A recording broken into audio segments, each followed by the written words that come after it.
SIP के ऊपर already YouTube पे बहुत सारे वीडियोस हैं, हो सकता है आपको पहले से इसके बारे में बहुत कुछ पता हो, लेकिन मैं आपको इसके बारे में एक ऐसी यूनिक चीज़ बताने वाला हूँ जिस पे आज तक आपने शायद गौर ना किया हो और कोई वीडियो भी इस पे शायद अवेलेबल ना हो यूट्यूब पे। आपको 2 तरह की एसआईपी लोग बताते होंगे। पहला ये कि आप 1000, 10,000 जो भी अमाउंट है, हम एग्जांपल के लिए मान के चलते हैं कि आप 1000 की एसआईपी खोलिए, आप 30 इयर्स तक इन्वेस्टेड रहिए। अगर 12 से 13% के बीच में रिटर्न मिल जाता है, हमारे केस में हम एग्जांपल मान के चलते हैं 12.68% का आपको रिटर्न पर एनम का मिल जाता है, तो आपका फाइनल अमाउंट 35 लाख रुपीस बन जाएगा। कोई ये नहीं बताता है कि 35 लाख रुपीस से आप कर क्या पाओगे, उसकी वैल्यू क्या होगी। सपोज आपके पास 32 लाख रुपीस बच गया या 30 लाख रुपीस बच गया, आप उस 30 लाख रुपीस का क्या करोगे, उसकी वैल्यू आज के समय से कितनी होगी। क्या हो अगर मैं आपको बताऊं कि आपने जितना इन्वेस्ट किया है रफली आपको उतना ही मिलेगा, आप तो शॉक में चले जाओगे। और क्या इस तरीके से आप इन्वेस्टमेंट करके फ्यूचर में जो आपने सोचा है करने के लिए, क्या आप वो कर भी पाओगे। तो दूसरा तरीका लोग बताते हैं ऐसे में कि अगर आपको भाई और पैसा चाहिए या इन्फ्लेशन को भी आप सही तरीके से बीट करना चाहते हैं, तो लोग कहते हैं आप स्टेप अप एसआईपी करिए। आज 1000 की एसआईपी खोलिए, फिर उसमें हर साल 10% को कंपाउंड करते रहिए। यानी कि आज 1000 रुपए की एसआईपी, अगले साल 1100 रुपए की एसआईपी, उसके अगले साल 1200 नहीं, उसके अगले साल जो स्टेप अप एसआईपी कैलकुलेटर्स होते हैं, तो उसके अगले साल वो 1100 रुपए पे फिर 10% लगता है। फिर नेक्स्ट ईयर जो अमाउंट आपका 1100 रुपए प्लस 10%, उसके बाद फिर उसका 10%। तो यानी कि ये अमाउंट इतना ज्यादा हो जाता है कि प्रैक्टिकली जो बंदा जॉब कर रहा है, जिसकी कोई इंक्रीमेंट ही नहीं हुई है 2 साल से 3 साल से, तो वो कहाँ से हर साल 10-10% बढ़ाएगा। या किसी का इंक्रीमेंट हो भी रहा है तो 5, 6, 8% का हो रहा है, तो वो 10% अपना इन्वेस्टमेंट बढ़ा ही नहीं पाता है। तो ऐसे में हमें एक प्रैक्टिकल सॉल्यूशन चाहिए होता है। तो यहाँ पे मैं आपको एक बहुत ही प्रैक्टिकल सॉल्यूशन देने वाला हूँ इस वीडियो में। मैं स्क्रीन पे चल के आपको अच्छे से समझाऊंगा। बस मैं ब्रीफ में आपको ये बता देता हूँ कि आपको अगर 1000 रुपीज आज आप दे रहे हो, और आप अगर आज दे रहे हो 1000, तो मैं ये मान के चल रहा हूँ कि आप हमेशा दे पाओगे 1000 अगले 30 साल 20 साल, जितने भी टाइम तक आपको एसआईपी चलानी है उतने टाइम के लिए। तो आपको वैल्यू में 1000 रुपीज ही देने हैं, लेकिन अमाउंट में थोड़ा डिफरेंस आएगा। लेकिन उसका रिजल्ट ये होगा कि आपने जिस पर्पस के लिए इन्वेस्टमेंट सोच के किया था, वो पर्पस आपका फुलफिल जरूर हो जाएगा। तो ज्यादा डिटेल के लिए हम सिस्टम पे चलते हैं, ताकि मैं एक शीट में आपको अच्छे से समझा सकूं कि आप किस तरीके से इसको प्रैक्टिकल लाइफ में इंप्लीमेंट कर सकते हो। तो चलिए शीट पे चलते हैं। तो दोस्तों, ये हम लोग आ चुके हैं अपनी शीट पे। जैसा कि मैंने आपको बताया था कि जो हमारी पुरानी कैलकुलेशन थी, उस दोनों के बीच में जो स्टेप अप एसआईपी हुई थी और जो एक नॉर्मल 1000 की एसआईपी हुई थी, इन दोनों के बीच में एक बहुत अच्छा रिटर्न मैंने बताया था आपको कि आपको मिलेगा, और आपको 1000 की ही एसआईपी करनी होगी। अब पहले आप इसका रिजल्ट देखिए, फिर मैं आगे एक्सप्लेन करता हूँ ये शीट बनी कैसी है। आप देखिए, जो ये कैलकुलेशन है जिसमें आपको एक्चुअल में 1000 की ही वैल्यू आपको पे करनी है, वो है 66,60,500 रुपीज के आसपास। ये वैल्यू बनती है अगर आप 1000 की वैल्यू जितना ही अमाउंट 30 इयर्स तक इन्वेस्ट करते रहें। कैसे आप 1000 की वैल्यू को हर वक्त मेंटेन रखोगे, तो इसकी मैंने बहुत ही सिंपल कैलकुलेशन की है। ये देखिए, आप 1000 रुपीज जो है, ये पहले 12 महीने 1000, उसके बाद ये 1100 रुपए। अब आपको लग रहा होगा इन्होंने भी तो 10% बढ़ा दिया, ऐसा नहीं है।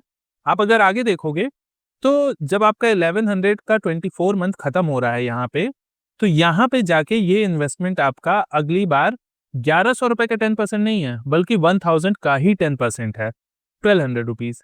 ऐसा कैलकुलेशन इसलिए किया है मैंने, क्योंकि 10 ईयर्स के बाद जब 10 ईयर्स खत्म होंगे, तो जैसा मैंने बताया 1000 की वैल्यू 500 हो जाती है। तो आपको तब तक 2000 रुपीज का करना पड़ेगा एसआईपी, तब उसकी वैल्यू 1000 की जितनी बनी रहेगी। तो इसीलिए मैंने ये 100 रुपीज बढ़ा दिए हैं, और ये बढ़ते रहेंगे आपके आने वाले 10 साल तक। तो धीरे धीरे आप हर साल में 100 रुपए बढ़ाओगे। तो पहले साल आपने 1000, अगले साल 1100, उसके अगले साल 1200, फिर 1300 एंड सो ऑन। आप चलोगे 120 मंथ्स तक। तो 120 मंथ्स आपके यहाँ पे कंप्लीट हो जाएंगे, और यहाँ से 121st मंथ से आपको 2100 की एसआईपी करनी है। अब आपको दिख रहा होगा यहाँ पे 1900 रुपीज। तो देखो दोस्तों, मुझे एक्सेल आती तो है, पर मैं कोई बहुत ज्यादा एक्सपर्ट नहीं हूँ एक्सेल में। तो ये फॉर्मूला जो इसमें लगा हुआ है शीट पे, अगर आप देखते हो तो ये मैंने बनाया नहीं है, मैंने इसको एआई से बनाया है। तो उसमें इसने कुछ मिस्टेक की है जिसमें इसने 1900 को 2 बार कैलकुलेट किया है, ऊपर भी किया और यहाँ भी किया है। तो इस वजह से इसमें जो टोटल काउंटिंग है, जो आपको ऊपर 66 लाख रुपीस का फिगर दिखाया है, वो आपका 50,000 60,000 रुपए और हो सकता है, अगर आप बिल्कुल एक्यूरेटली इस तरीके से चलोगे जो नॉर्मल मैं बता रहा हूँ। लेकिन अगर आप इस शीट के भी हिसाब से चलते हो तो भी आपका बहुत डिफरेंस नहीं है, 40-50 हज़ार रुपए का ही डिफरेंस आएगा, वो भी 30 साल के बाद। तो अभी फिलहाल हम इसी शीट के कैलकुलेशन को मान के चलते हैं। फिर आप देखो ये 1900 के बाद 2100 और यहाँ पे जैसे ही 2100 हुआ है, इसके बाद जो डिफरेंस है, क्योंकि 10 साल बाद आपका पैसा 2000 हो गया। अब आपको 2000 पे फिर 100-100 रुपए नहीं बढ़ाना है, क्योंकि अब अगले 10 साल में आपको क्या करना है, 2000 पे 200 रुपए बढ़ाना है। हर साल 200 रुपए, यानी अभी 2000 मतलब 11वें साल में आप 2000 करोगे, फिर उसके बाद 2200 करोगे, फिर 2400, फिर 3600, सो ऑन सो फोर्थ आप करते जाओगे। अगले जो 10 साल होंगे उसमें आपको 4000 तक पहुंचना है पर ईयर, 200-200 रुपए बढ़ते हुए। तो ऐसे करते हुए अगर हम 240 मंथ पे पहुंचेंगे, तो यहाँ पे आप देखो, यहाँ अराउंड 4000 है, ये 4000 होना चाहिए पर शीट पे 3900 आया है उस फॉर्मूले के थोड़े से एरर की वजह से। तो ये अमाउंट ऑलमोस्ट 4000 आपका हो जाएगा। और जब आप 20 साल बाद 4000 पे पहुंच गए, उसके बाद फिर जो अगले 10 साल होंगे उसमें आपको 4400, फिर आप 400 रुपए से बढ़ोगे, क्योंकि मैंने बताया हर 10 साल में महंगाई डबल हो जाती है। तो यानी कि जो चीज आप 4000 रुपए में आज खरीद रहे हो, वो 10 साल बाद 8000 रुपए की मिलेगी। तो आपको एक्चुअल में 4000, 10 साल बाद भी वो 4000 रुपए मैं मान के चल रहा हूँ है। तो उसके लिए आपको, अगर आप हर 400 रुपए बढ़ाओगे हर साल, तो आप ऑटोमेटिकली 8000 पे पहुंच जाओगे। तो इस केस में अगर हम देखते हैं, तो फाइनल इसमें अमाउंट यहाँ बना है 7500 का, और आपका अमाउंट फाइनली 8000 पे पहुंचेगा। तो अगर मैं मान के चलता हूँ कि आप इस तरीके से कर लेते हो and this is very easy, तो हमें इसका रिटर्न कितना मिलता है। तो जो मैंने रिटर्न कैलकुलेट किया है वो पर मंथ पे शीट पे फॉर्मूला लगा हुआ है, जैसे ये आप देख रहे हो ये अमाउंट। तो ये अमाउंट है कि 360 मंथ तक ये पैसा 1000 रुपीज कंपाउंड हुआ है, पहला 1000। तो 360 मंथ में ये हमें 35,000, अराउंड 36,000 रुपीज दे रहा है। 1% पर मंथ के हिसाब से इसमें रेट ऑफ इंटरेस्ट कैलकुलेट किया है, और ये बिल्कुल सही है, क्योंकि मैं आपको ये दिखा देता हूँ लास्ट मंथ का। लास्ट मंथ में आपने देखा हो, लास्ट मंथ में आप देखिए कि ये 7500 यहाँ पे इन्वेस्टेड है और 75 रुपए इंटरेस्ट मिला है। तो इसका मतलब ये 1% के हिसाब से कैलकुलेट कर रहा है शीट। तो अगर आप उसको एनुअलाइज्ड कैलकुलेट करते हो तो 12.68% के आसपास आता है, and which is very much feasible. आप अच्छे इंडेक्स फंड में लगाते हो तो इतना मिल जाएगा आपको रिटर्न, और मैं मान के चलता हूं कि इंडिया में आप इससे ज्यादा ही रिटर्न लाओगे किसी अच्छे म्यूचुअल फंड में अगर आप इन्वेस्टेड हो तो। अब बात करते हैं, एक्चुअल में लोग बताते हैं आपको 66 लाख रुपीस मिल गए, लेकिन उसकी वैल्यू 66 लाख रुपीस नहीं होती है, और ना ही इस तरीके से कोई इन्वेस्टमेंट होता है। आप अगर इस तरीके से गोल बना के करोगे फिर तो आपका काम हो चुका। आप देखो पहले कि जो आपको 66 लाख रुपीस मिलेंगे उसमें से आपके हाथ में कितना आएगा और उसकी एक्चुअल में वैल्यू क्या होगी, ताकि आप उस समय जो कुछ करना चाहते हो वो कर भी पाओ। आपने इन्वेस्ट किया इस दौरान 11,94,000, जो आपने, मैंने बताया अमाउंट बढ़ते हुए इन्वेस्ट हुआ आपका। आपको कॉर्पस मिला लगभग 66,60,000 रुपीस का, या आप 67 भी मान सकते हो। तो आपके हाथ में जो है वो पूरा ये अमाउंट कॉर्पस वाला नहीं आएगा, आपके हाथ में आएगा ये अमाउंट, क्योंकि आपका टैक्स भी उस पे कटेगा जो कि ये वाला अमाउंट है। तो आपका टैक्स हमने अजम्पशन लिया है कि 12.5% है लॉन्ग टर्म कैपिटल गेन, तो हो सकता है तब तक वही रहे, 30 साल बाद पता ना ज्यादा हो जाए या कम हो जाए, पर अजम्पशन में मान के चलते हैं वही है। तो आपके हाथ में अराउंड ये अमाउंट आएगा जो कि 60 लाख रुपीस है। अब 60 लाख सुन के तो बहुत बड़ा अमाउंट लगता है, लेकिन एक्चुअल में 60 लाख रुपीस की वैल्यू क्या होगी, आप उससे क्या कर पाओगे उस समय, ये चीज सबसे जरूरी है जानना, ताकि आप सही तरीके से अपने एसआईपी को प्लान कर पाओ। तो ये अगर आप देखते हो तो आप 60 लाख रुपीस से 30 साल बाद वो चीजें कर पाओगे जो आप आज 7,50,000 रुपए से कर सकते हो। शॉक लगा होगा आपको। आपको लगा होगा कि आपने इन्वेस्ट किया 11,94,000, अराउंड 12 लाख रुपीज आपने इन्वेस्ट किए हैं, और हाथ में मिल रहा है 7,50,000। तो ऐसा नहीं है। जब हम रियल वैल्यू को कैलकुलेट करते हैं कि आप 30 साल बाद एक्चुअल में उस पैसे से क्या कर पाओगे, तो आपने इन्वेस्ट कितना किया उसकी भी रियल वैल्यू को ही कैलकुलेट करना पड़ेगा।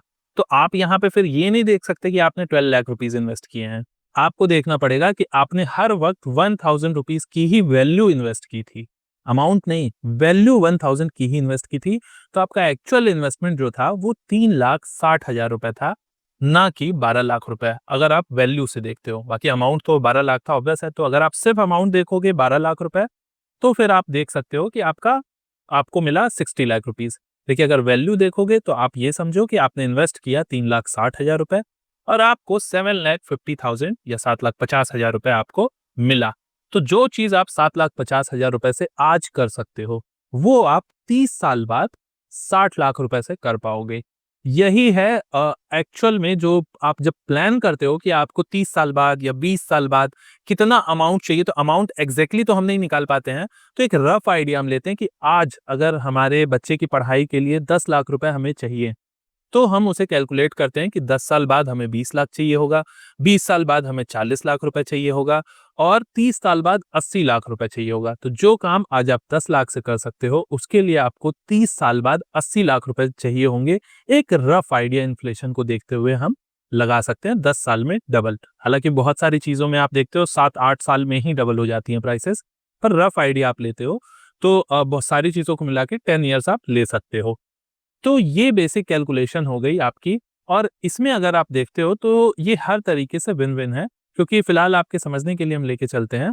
तो यहाँ पे आप देखते हो कि सिर्फ क्योंकि जो कैलकुलेटर्स होते हैं एसआईपी के, वो सिर्फ ये अमाउंट कैलकुलेट करते हैं, तो मैं सिर्फ मानता हूँ यहाँ पे आपका कॉर्पस बन गया 6 लाख, यहाँ पे आपका कॉर्पस बन गया 66 अराउंड 67 लाख रुपीस का। वहीं पे अगर आप देखते हो जो आपकी नॉर्मल एसआईपी थी 1000 की, वो तो मैंने बताया किसी काम की नहीं रहेगी आपकी, क्योंकि उसमें आपको 35 लाख रुपीस मिलेंगे। और 35 लाख रुपीस की क्या वैल्यू होगी ये तो मैंने बता दिया। पहले उसमें से टैक्स माइनस करो, फिर उसको divided by 2 divided by 2 divided by 2, 3 bar divide करो 2 से, आपका एक्चुअल वैल्यू आ जाएगा 3,70,80,000 के अराउंड। वहीं आप स्टेप अप देखते हो अगर, तो स्टेप अप में प्रॉब्लम क्या है कि आप हमेशा कंटिन्यू नहीं कर पाओगे, आपको कहीं ना कहीं बीच में प्रॉब्लम आ जाएगी। आप इसमें मतलब, क्योंकि कंपाउंडिंग में ये कैलकुलेट होता है। आप इसमें देखो, आपने टोटल इन्वेस्ट किया था 20 लाख रुपीस और आपको मिला कितना, 72-73 के अराउंड मिल रहा है, उसमें आपको 66 के अराउंड मिल रहा है। तो बेटर ये है कि आप जितना भी इन्वेस्टमेंट अभी आप कर रहे हो, उतनी वैल्यू हमेशा करो। बाकी आपके पास अगर ज्यादा पैसा आ जाता है तो आप और ज्यादा कर लो। ये चीज हमेशा आपके हाथ में रहने वाली है। तो अगर आप इस तरीके से इन्वेस्टमेंट करोगे तो आपको कहीं ना कहीं रिजल्ट भी मिलेगा। आप अपनी लिमिट को भी बहुत पुश नहीं कर रहे हो। और मैं उम्मीद करता हूं कि इस तरह का वीडियो आपको इससे पहले देखने को शायद ना मिला हो। मैं मनीष, मिलता हूं आपसे नेक्स्ट वीडियो में। आप इसी तरह की वीडियो देखने के लिए वीडियो को लाइक, सब्सक्राइब और शेयर भी कर देना। नमस्कार।